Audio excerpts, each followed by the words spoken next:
Bismillahirrahmanirrahim. Wadhkur lan nuturo sapa sira idzibtala ing dalem waktune nyoba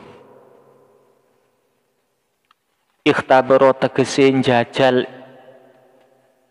Ibrahim ing Nabi Ibrahim sapa rabbuhu pangerane Nabi Ibrahim. Idzibtala, ya, idz ini adalah kalimat isim, ya. Idz ini adalah kalimat isim, yaitu dzaraf, ya, dzaraf zaman, ya, dzaraf zaman, ya, yaitu li zamanil madhi. Nah, idz ini harus mudhaf kepada jumlah. Wa alzamu idhafatan ilal jumal haitsu wa idz wa iyunawan yuhtamal, ya. Jadi ulama atau orang Arab mewajibkan untuk dimudhafkan kepada jumlah. Apa yang harus dimudhafkan kepada jumlah? Yaitu haitsu wa idz, haitsu dan idz, ya.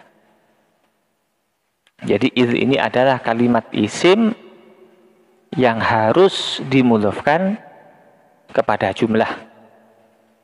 Nah, sebagaimana keterangan dalam Alfiyah itu, wa alzamu idhafatan ilal jumal haitsu wa idz wa yunawan yuhtamal, ya. Idzibtala ing dalem waktune nyoba ikhtabara tegese njajal Ibrahim ing Nabi Ibrahim sapa rabbuhu pangerane Nabi Ibrahim bi kalimatin kelawan pira-pira kalimat, bi awamir tegese kelawan pira-pira perintah, wa nawahin lan pira-pira larangan. Kallafa kang merdi-merdi sapa Gusti Allah hu ing Nabi Ibrahim biha kelawan awamir wa nawahin. Fa atammah nuli nyampurnaaken sapa Nabi Ibrahim hunna ing kalimatin, ada tegese nekani sapa Nabi Ibrahim hunna ing kalimatin tammatin hale pira-pira kang sampurna. Qala dawuh sapa Gusti Allah taala lahu maring Nabi Ibrahim, ini sak temene ingsun iku ja'iluka zat kang bakal andadekaken sira Ibrahim dinasi kadue manungsa imaman ing dadi imam, ing dadi pengarep, kuduwatan tegese panutan fidini ing dalem agama. Qala dawuh sapa Nabi Ibrahim wa min dzurriyyati lan saking pira-pira anak turun ingsun. Auladi tegese pira-pira anak ingsun. Ij'al muga-muga andadekaken sapa tuan aimatan ing dadi pira-pira imam.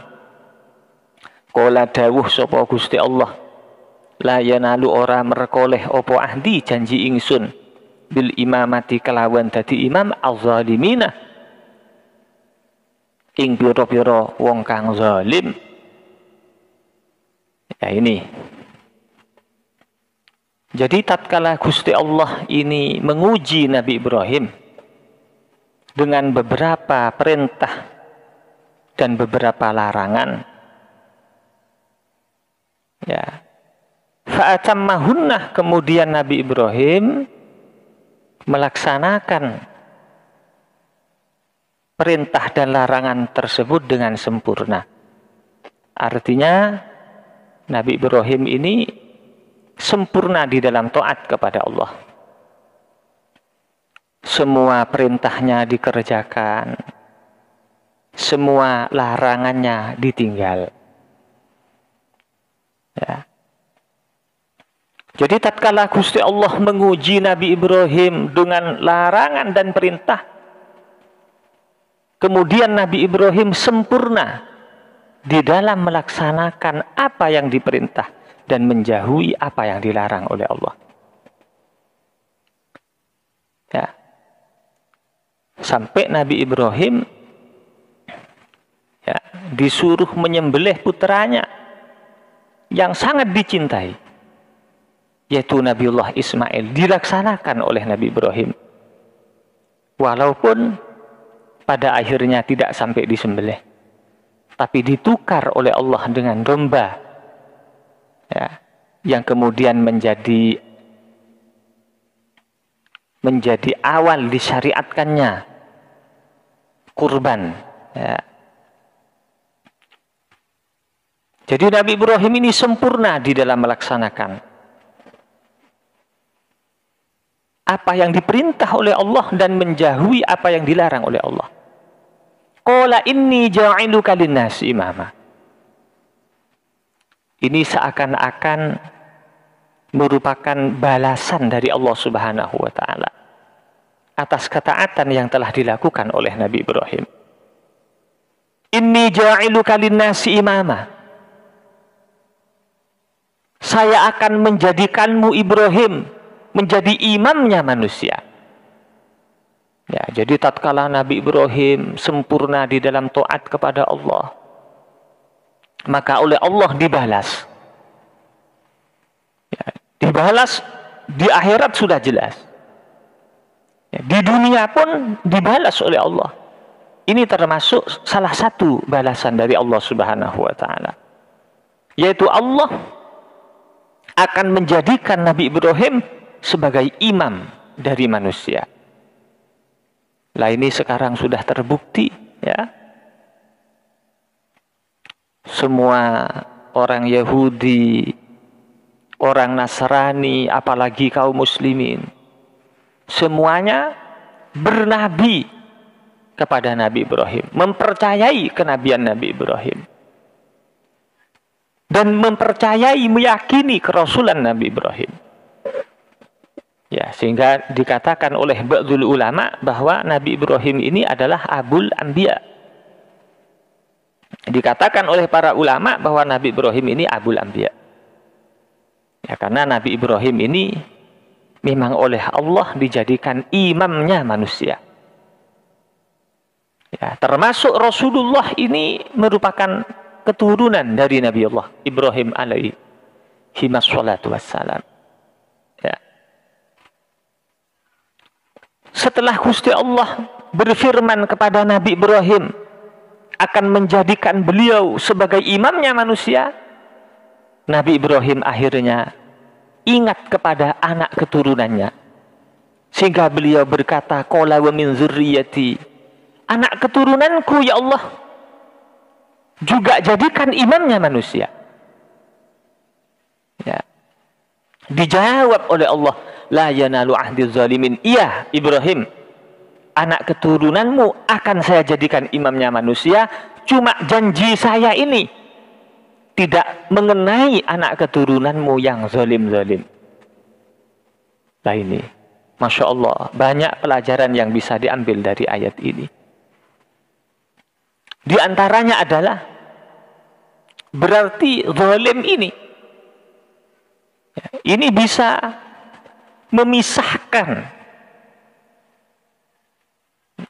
bisa membuat tidak nyambung sesuatu yang seharusnya nyambung.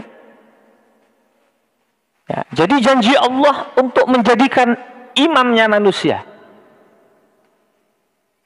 ini tidak hanya berlaku untuk Nabi Ibrahim, tapi juga kepada semua anak keturunannya, kecuali yang zalim-zalim. Loh, yang zalim ini enggak masuk, padahal keturunannya ini keturunan Nabi Ibrahim, tapi oleh Allah enggak digolongkan, enggak masuk janji Allah kepada keturunannya Nabi Ibrahim yang zalim-zalim. Ya. Al-kafirina minhum, yaitu yang kafir-kafir. Ini, Masya Allah, kafir ya sudah jelas zalim. Zalim. Apa yang dinamakan zalim? Loh, jangankan kafir, maksiat itu zalim namanya. Apa yang dinamakan zalim? Wad'u syai'in fi ghairi mahallihi, wad'u syai'in fi ghairi mawdi'ihi. Meletakkan sesuatu tidak pada tempatnya, itu namanya zalim. Kenapa manusia yang bermaksiat kepada Allah, apalagi yang syirik menyekutukan Allah, itu dinamakan zalim? Karena manusia ini tidak meletakkan dirinya pada tempatnya. Ya, karena seharusnya manusia ini taat kepada Allah. Karena Allah yang memberi nikmat kepada manusia. Sejak dari dalam kandungan ibunya sudah diberi rezeki oleh Allah. Kemudian lahir ke dunia, terus tidak lepas dari nikmat-nikmat dari Allah Subhanahu wa taala. Ya, ini udara yang kita hirup ini gratis dari Allah. Ya, bagaimana kalau umpamanya paru-paru kita tidak bisa menghirup udara sekitar ini, kemudian harus dibantu dengan alat, maka harus bayar mahal alat itu. Ya, tapi dengan paru-paru kita bisa menghirup udara di sekitar kita, gratis. Ini nikmat besar dari Allah Subhanahu wa taala. Ya. Matahari yang sinarnya kita sangat bermanfaat, ya, yang menjadi sumber energi, itu semua gratis dari Allah. Coba andaikan tidak ada matahari, kita pakai lampu umpamanya. Kita pakai lampu. Ya. Harus bayar mahal kita. Ya. Tapi matahari ini gratis dari Allah. Dan banyak nikmat-nikmat yang lain dari Allah Subhanahu wa taala. Ini semuanya gratis dari Allah Subhanahu wa taala. Ya. Ini. Wa in ta'uddu ni'matallahi la tuhsuha. Jika kamu menghitung nikmat Allah, tidak akan bisa kamu menghitung nikmat Allah saking dari banyaknya. Makanya manusia ini yang pas mestinya meletakkan dirinya sebagai orang yang taat kepada Allah. Ya, maka tatkala manusia meletakkan dirinya untuk bermaksiat kepada Allah, berarti dia, orang ini berarti meletakkan dirinya tidak pada tempatnya, dan itu dinamakan zalim. Apalagi syirik. Ya, syirik menyekutukan Allah. Ini sungguh kezaliman yang sangat besar. Ya. Inna syirka la zulmun azim. Sesungguhnya syirik itu adalah zalim yang besar, yang agung. Ini. Ya. Jadi yang pas ini manusia ini harus bagaimana? Ya, manusia yang pas di dalam meletakkan dirinya itu bagaimana? Lah ini disebutkan dalam suatu hadis qudsi. Ya, hadis qudsi, ini firman Allah, hadis qudsi, cuma tidak ada di dalam Al-Qur'an. Firman Allah yang diceritakan oleh Rasulullah sallallahu alaihi wasallam. Ya, Gusti Allah dalam suatu hadis qudsi, Gusti Allah ini berfirman. Ya. Yabna Adam, wahai anak turun Nabi Adam, khalaqtul asya li ajlik. Saya jadikan semua sesuatu yang ada di dunia ini untukmu. Jadi Allah menjadikan kuda ini untuk manusia, untuk dinaiki. Allah menjadikan kambing, kerbau, ayam untuk dimanfaatkan oleh manusia, untuk dimakan dagingnya. Allah menjadikan tumbuh-tumbuhan yang berbuah, yang tidak berbuah. Ini untuk manusia semua ini. Ya, untuk dimakan buahnya, kalau enggak dimakan dibuat obat atau dibuat sayur. Allah menjadikan emas untuk digunakan oleh manusia supaya tambah cantik, supaya tambah seger. Ini semua ini memang oleh Allah dijadikan untuk manusia semua. Ya. Tapi wa khalaqtuka li ajli. Tapi saya menjadikanmu, hai ibnu Adam, hanya untuk beribadah kepadaku. Jadi pasnya itu begitu, ya. Manusia diciptakan untuk beribadah kepada Allah Subhanahu wa taala. Allah menciptakan semuanya yang ada di atas bumi ini untuk dinikmati oleh manusia. Loh, begitu pasnya, ya. Ya, sedangkan manusia diciptakan oleh Allah untuk beribadah kepada Allah, untuk taat kepada Allah, untuk mengabdi kepada Allah, untuk meletakkan dirinya sebagai hamba Allah Subhanahu wa taala. Yang pas itu begitu. Ya, makanya kalau ada manusia ini berbuat maksiat, berarti dia zalim, berarti dia meletakkan dirinya, mempergunakan dirinya tidak pada tempatnya, apalagi sampai syirik. Na'udzubillahi min dzalik. Ini lah kezaliman ini yang menyebabkan tidak nyambungnya sesuatu yang semestinya harus nyambung. Dan yang menilai itu Allah Subhanahu wa taala. Ini, ya. Dalam ayat lain Gusti Allah juga memberi pelajaran, ya, yaitu di dalam surat Hud, ya. Di situ diceritakan bahwa tatkala Gusti Allah ini menurunkan azab kepada kaumnya Nabi Nuh. Tatkala Allah menurunkan azab kepada kaumnya Nabi Nuh berupa banjir bandang. Ya. Ini ada putranya Nabi Nuh namanya Kan'an. Ini tidak mau ikut kepada perahunya Nabi Nuh. Akhirnya apa? Kan'an ini hampir tenggelam. Ya, ini termasuk putra Nabi Nuh. Kan'an ini. Darah daging dari Nabi Nuh. Ya. Oleh Nabi Nuh, Kan'an diajak untuk naik ke perahunya. Tapi Kan'an tidak mau. Akhirnya tatkala Kan'an ini hampir tenggelam, yang namanya Nabi Nuh, anak tetaplah anak. Kasihan Nabi Nuh. Wong memang Kan'an ini darah dagingnya Nabi Nuh. Akhirnya Nabi Nuh, ya, Nabi Nuh memanggil Gusti Allah. Wa nada Nuhur rabbahu. Nabi Nuh memanggil Tuhannya. Ya. Kemudian Nabi Nuh memohon kepada Allah, Rabbi, inna bni min ahli.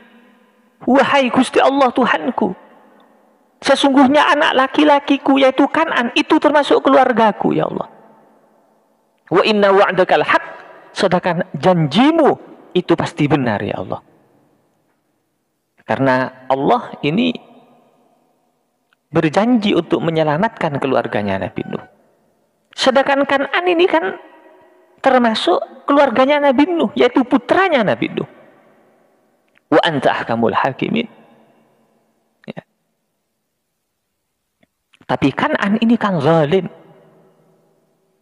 Ya, Kan'an ini zalim. Anak yang zalim. Ya, tapi karena anak, ya Nabi Nuh tetap kasihan. Anak ya tetap anak, bagaimana? Ya. Kemudian apa? Kata Gusti Allah kepada Nabi Nuh, ya Nuh innahu laisa min ahlik. Wahai Nuh, innahu laisa min ahlik. Kan'an itu bukan bagian dari keluargamu. Loh, ini. Ya, Kan'an karena zalim dipisahkan oleh Allah dari keluarganya Nabi Nuh. Innahu amalun ghairu shalih. Sesungguhnya Kan'an ini beramal dengan amal yang tidak baik. Nah, jadi yang perlu hati-hati, ya. Kezaliman ini ternyata menyebabkan tidak nyambungnya sesuatu yang mestinya harus nyambung. Menyebabkan tidak terhubungnya sesuatu yang semestinya harus terhubung. Kan'an ini putranya Nabi Nuh, mestinya termasuk, ya, termasuk orang-orang yang diselamatkan oleh Allah. Tapi karena zalim, maka dipisahkan oleh Allah. Innahu laisa min ahlik. Kan'an ini Nuh bukan keluargamu. Innahu amalun ghairu sholih. Kan'an ini amalnya tidak soleh. Loh, ini makanya kita harus hati-hati ya. Nah, ini terkadang kita itu punya leluhur yang mendoakan anak keturunannya supaya begini, begini, begini. Ya, kita punya guru yang mendoakan murid-muridnya supaya begini, begini, begini. Kita harus hati-hati, takut kita itu enggak kena percikan doa dari sesepuh atau doa dari guru karena kita itu zalim. Khawatir, harus takut ya. Dan yang menilai itu bukan sesepuhnya itu, bukan guru, bukan manusia. Ya. Yang menilai seseorang itu zalim, Gusti Allah Subhanahu wa taala. Ya, makanya Nabi Nuh di sini ya matur kepada Gusti Allah, "Innabni min ahli." Ini sesungguhnya anakku kan bagian dari keluargaku ya Allah. Tapi kemudian Allah yang menilai. Innahu laisa min ahli. Sesungguhnya dia, wahai Nuh, laisa min ahlik, bukan bagian dari keluargamu. Innahu amalun ghairu sholih. Sesungguhnya Kan'an ini beramal dengan amal yang tidak baik. Loh, yang menilai ini Gusti Allah. Gusti Allah. Ya. Nah, ini yang harus hati-hati. Ya.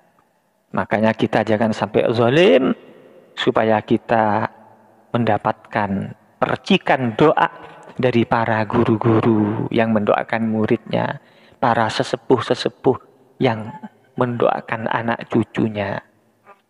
Lah ini jangan sampai kita itu berbuat zalim. Ya, ini lagi